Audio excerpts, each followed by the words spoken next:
Our 15 days Namibia photography tour。我哋15日嘅龍友攝影團嚟啦。Our group has 6 people from July 6 to 20。我哋咧一共有6個人，就由7月6號咧至到20號。The flying time is not included。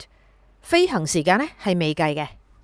We are flying from Hong Kong to Namibia capital, Windhoek。我哋首先咧由香港飛去納米比亞嘅首都溫和。Our first stop is Kalahari Desert。我哋第一站呢係卡拉哈里沙漠。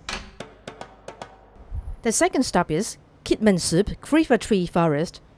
第二站呢係基特曼斯湖畔嘅箭袋樹森林。The third stop is Lutheritz。第三站係雷德里茨。The fourth stop is Sossusvlei。第四站呢係死亡谷。The fifth stop Swakopmund。第五站呢係斯瓦科普蒙德。We will be visiting Walvis Bay and Cape Cross as well。我哋咧會去華維斯灣同埋十字甲海豹保護區。The sixth stop is Spittal Pier。第六站咧係史不知柯普。The seventh stop is Western Etosha。第七站咧係西面嘅埃托沙國家公園。The eighth stop is Okokwayu，which is in Etosha National Park as well。第八站咧係奧考夸，都係喺咧埃托沙國家公園裏邊嘅。The ninth stop is Ojibwarango。第九站咧係奧奇亞龍哥。The last stop is Windhoek。最後一站咧係溫和。And then we fly back to Hong Kong。跟住咧我哋就會飛返香港噶啦。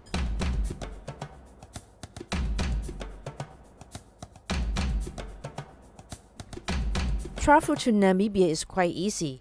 No visa is required for Hong Kong SAR passport holders. 去納米比亞咧，其實都好方便嘅。揸香港咧特區護照嘅朋友咧，係唔需要攞簽證嘅。Vaccination is not mandatory except you have been to a high-risk country. 除非咧你去過高風險嘅國家嘅啫，否則疫苗接種咧就係唔係強制性嘅。I tried to find a SIM card in some shape but I couldn't find any for Namibia.Lily told me that real name authentication is required from now on, but I'm not sure if she is referring to a SIM card with telephone number or not. Anyway, we will buy it when we arrive Windhoek Airport. 我嘗試咧去個深水埗咧揾啲數據卡啦，但係就揾唔到有納米比亞嘅。咁啊 Lily 就話俾我聽咧，而家開始咧已經係實名驗證噶啦。咁啊我唔知道佢係指咧有電話號碼嘅實名驗證啦，定係 data 都要。咁啊，無論如何咧，我哋去到機場咧，先至會買電話卡嘅。Another important question: Can I fly drone in Namibia? 另一個重要問題啦，我可唔可以喺納米比亞玩無人機呢？ Immigration has no restriction to carry drone, but permit is required before you fly. I'm willing to apply the permit, but the information is so chaotic. I couldn't find any proper channel to apply.但係無人機入境咧係冇限制嘅，但係咧要飛嘅時候咧就要攞許可證啦。咁我都願意申請許可證嘅，咁但係資訊咧就非常之混亂，咁啊所以我都揾唔到適合嘅渠道去申請。I will bring a drone anyway. Let's see。無論如何咧，我都要帶隻無人機入去嘅，睇下咩情況先。There are some secret weapons we are going to bring to Namibia。我哋咧會帶啲秘密武器咧去納米比亞噶噃。The first one.is silk stocking or elastic silk arm protection sleeves。第一件呢就係絲襪啦，或者咧係彈性嘅保護手臂襪啦。What the hell? What is this for? 搞咩呢？其實帶嚟做咩嘢呢？ Wait a minute. One more weapon in our list is to bring the traditional white flower oil or essential oil which can help to relieve your breath. This one contains eucalyptus, peppermint, hyssop, and lavender.等陣啊，仲有個秘密武器嘅，就係帶傳統嘅白花油啦，或者咧可以帶一啲令你舒緩呼吸嘅精油，例如呢支咁樣樣，有尤加利葉、薄荷、牛膝草同埋薰衣草嘅。You can buy in this website。你可以咧喺呢個 website 度買嘅。Keep on watching my episodes, then you will find out the answer。你繼續咧睇埋我嗰幾集咧，你就揾到答案噶啦。In order to avoid the moonlight pollution for our quiver tree photos in day 2. picking a new moon day is quite important before we plan the trip. 咁第二晚呢，我哋就會喺箭袋樹區呢就影星嘅，咁所以呢，我哋就要避開嗰個月光啊。喺我哋計劃旅行之前呢，揀一個新月嘅夜晚呢係好重要嘅。Our preference is flying out on Friday night. 我哋呢就想揀個星期五嘅夜晚起飛。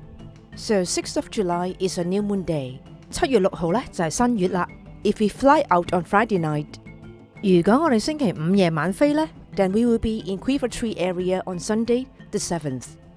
咁我哋就會咧喺星期日7號咧就去到箭袋樹森林區噶啦。Hong Kong has no direct flights to Windhoek, but has to change in Addis Ababa by Ethiopian Airline. 香港咧係冇直航機去溫和嘅，係需要咧坐喺埃塞俄比亞航空咧去亞迪斯亞貝巴嗰度轉機嘅。If flying out on Friday night, that will be one more stop in Bangkok, means total 2 layovers. 如果我哋揀星期五晚起飛呢，就要喺 Bangkok 咧停留多一次，即係話呢，我哋總共呢要停留2個鐘轉站。The whole journey takes 21 hours 15 minutes, including all the layovers. 全段呢就夾埋21個鐘頭15分鐘，包括咗2個鐘轉站噶啦。Coming back from Windhoek takes 18.5 hours, including 1.5 hours layover in Addis Ababa. No need to stop over Bangkok. 咁喺溫和翻嚟咧，全程咧係需要18個半鐘嘅。咁其中咧喺亞迪斯亞貝巴咧就會停1個半鐘，咁啊唔需要再經 Bangkok 噶啦。Both ways are including meals, seat selections. 來回程咧都包咗嘢食同埋揀座位噶啦。2 pieces of 23 kilos baggage， 2件咧23 kilo 嘅寄艙行李 ，and 1 piece of 7 kilos hand baggage， 同埋咧1件7 kilo 嘅手提行李。The fare including tax is Hong Kong dollar 11,806 if booking online. 張機票咧包埋稅咧係11,806蚊，如果咧喺網上 book 的話。But we choose to book through a travel agent, which is Hong Kong dollars 11,970, as we pay a little more to enjoy a better service. 但係咧，我哋選擇咗咧揾 agent book 嘅，就11,970蚊，我哋俾多少少咧，就有啲好啲嘅服務啦。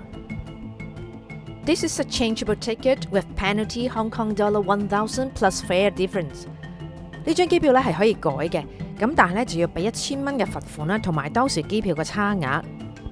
And can be refunded with 1,500 Hong Kong dollars penalty. 亦都咧可以俾1500蚊咧罰款咧，你就可以退咗張機票噶啦。The most challenged part is picking a tour operator in Namibia. 嚟到最挑戰嗰 part 啦，就係要揾納米比亞嘅旅行社啊。There has so many in the website, but I pick around 5 companies to have a comparison.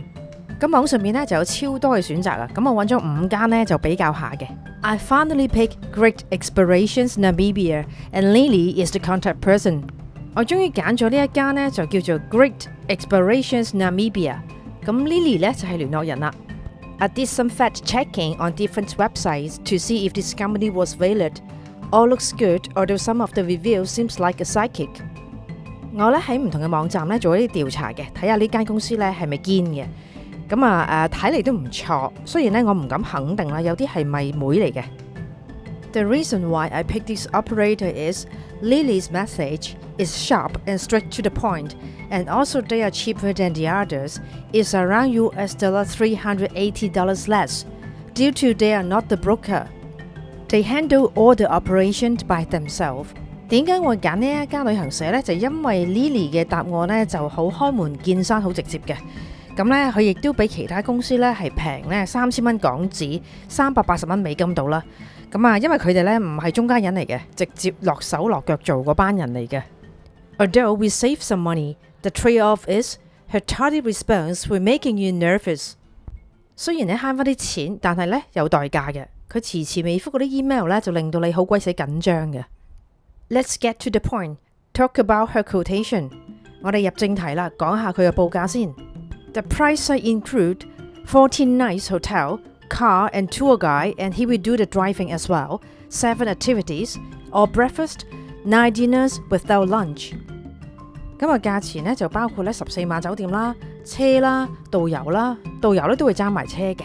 7種活動啦，全部早餐啦、9個晚餐啦，冇 lunch 嘅。The cost is share train Namibian dollars 71,075 per person. Single room is 77,681 per person. 如果兩個人 share 一間房咧，就係納米比亞幣71075每個人。咁如果一個人一間房咧，就係77681。We are going to book 2 shared twin rooms and 2 single rooms, and 1 more single room for the tour guide, which is to be shared by 6 of us. 咁我哋咧係會 book 2間雙人房、2間單人房，同埋導遊哥哥嘅嗰間嘅單人房。咁佢嗰間房咧，我哋6個人咧就會 share 咗佢嗰個價錢喺裏邊嘅啦。So altogether is Namibian dollars 439,660。總數咧係納米比亞紙咧439660蚊。We are requested to pay 20% deposit, which is around US dollars 4,752. Balance will be 6 to 8 weeks before the tour start. 咁一開波咧，我哋就要俾20% 訂金先嘅，大約咧係美金4752蚊。尾數咧就大約出發前嘅6至8個禮拜度咧就要俾晒㗎啦。I have sent the remittance by Hang Seng Bank online service, which is charging US dollar 8.36 handling charges only. 我用恒生銀行嘅網上匯款啦，佢哋收咗我咧美金8.36嘅手續費。It looks like quite cheap, but actually the bank commission is going to be charged to the beneficiary, which is quite high. 睇嚟咧就好似好平啦，咁但係原來咧嗰啲銀行嘅佣金咧係收翻受益人嘅，仲要收得好貴添。The money has to go through 4 different banks in order to arrive Namibia. 咁呢筆錢咧其實要經過4間唔同嘅銀行咧先至去到納米比亞嘅。Hang Seng Bank, Bank of America, Standard Chartered Bank, Wingho Bank。分別咧係恒生銀行、美國銀行、渣打銀行同埋溫和銀行嘅。We were like a cat on a hot tin roof as the money has been sent on November 29th and finally arrived on December 15. 跟住我哋大家咧都急到扎扎跳啦，因為我哋11月咧29號咧就 send 咗個匯款出去，12月15號咧先至收到錢，總共咧係13個工作天 ，totally 13 working days. The time is a way too far. 用嘅時間咧真係太長啦。Finally, Lily received Namibian dollars 85,424 only, and 2507 shortage is being deducted from the bank as an handling charges. 最終咧 ，Lily 咧就收到85424納米比亞幣，咁咧有2507咧係扣咗咧係做銀行嘅手續費嘅。Then 1 month before the tour start, we have to send the 80% balance plus 2507 for the exchange rate lost and bank charges from the first remittance. 喺出發前1個月咧，我哋就俾埋80% 啦，再加埋咧納米比亞幣2507，就係上次咧佢就俾銀行咧扣咗嗰筆數嘅。So the last payment is 354,235 Namibian dollar. 最後嘅尾數咧就係354235蚊納米比亞錢。We are not going to use Hang Seng Bank, given that the time and bank commission is not making sense.